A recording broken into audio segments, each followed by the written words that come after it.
তুই কোথায় যাচ্ছি? একেবারে ব্যাগপত্র গুছিয়ে নিয়ে বেরিয়ে পড়লি তো? তা কতদূর যাওয়া হবে শুনি? একেবারে সেজে গুজে একদম বেরিয়ে পড়লি, তা বলে গেলি না তো যে কোথায় যাচ্ছি? আমি স্কুলে যাচ্ছি রেজাল্ট আনতে। শরীরটা ভালো না হলে স্কুল থেকে ফিরে এসে তোমাকে আর মা বলে ডাকবো না, আমি এই গ্যারান্টি দিয়ে গেলাম। বললাম আমার স্কুলে যেতে দেরি হচ্ছে।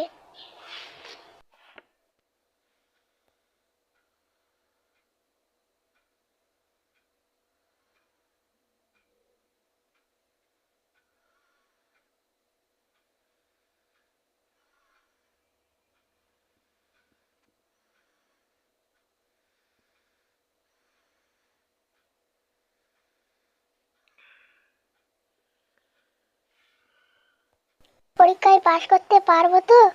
তো মাকে কথা দিয়ে এসেছি, পরীক্ষাও তো ভালো দেইনি, এবারে কি হবে? রেজাল্টটা নিয়ে দেখি, পাশ করি কি ফেল করি দেখা যাবে।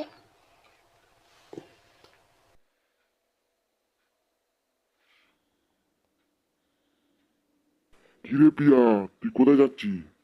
ব্যাগপত্র নিয়ে চললি তো হনফন করে। স্কুলে যাচ্ছি নাকি?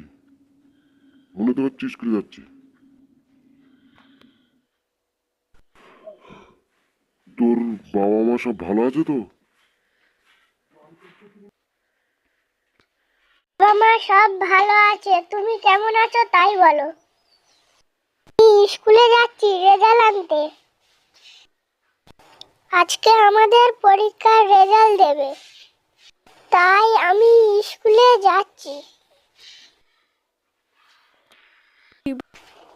কিরে খুশি, ভালো আছিস তো? কেমন আছিস সব? তুই কখন স্কুলে এসেছিস? আমি এসছি আধ ঘন্টা আগে। কি আমার পরীক্ষা তো খুব একটা ভালো হয়নি, পাশ করতে পারি কি দেখি। আমি তো বাড়ি বলে এসছি পাশ করে যাব, এখন কি হয় দেখা যাক। বাড়িতে গেলে নিশ্চয়ই বকাবকি করবে হয়তো। ফেল করলে বাবা নিশ্চয়ই আমাকে বকবে হয়তো। চল ক্লাসে চল, দেরি হয়ে যাচ্ছে। আমিও মাকে কথা দিয়ে এসছি, আমিও ফেল করলে হয়তো মা বাবা নিশ্চয়ই বকাবকি করবে। চল তাড়াতাড়ি চ, ম্যাডাম মনে হয় রেজাল্ট দেওয়া শুরু করে দিয়েছে।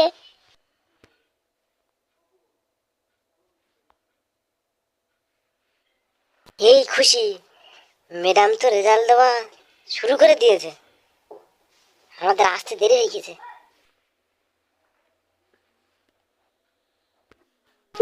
কিরে পিয়া, তোর রেজাল্ট কেমন হলো?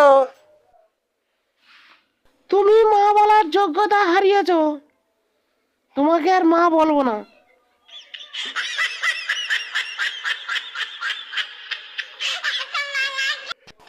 আমি জানতাম তুই ফেল করবি। সারা বছর বই না পড়লে কি আর পাস করা যায়? ঘুরে ঘুরে সারা বছর বেড়াবি আর পরীক্ষা পাস করতে পারবি?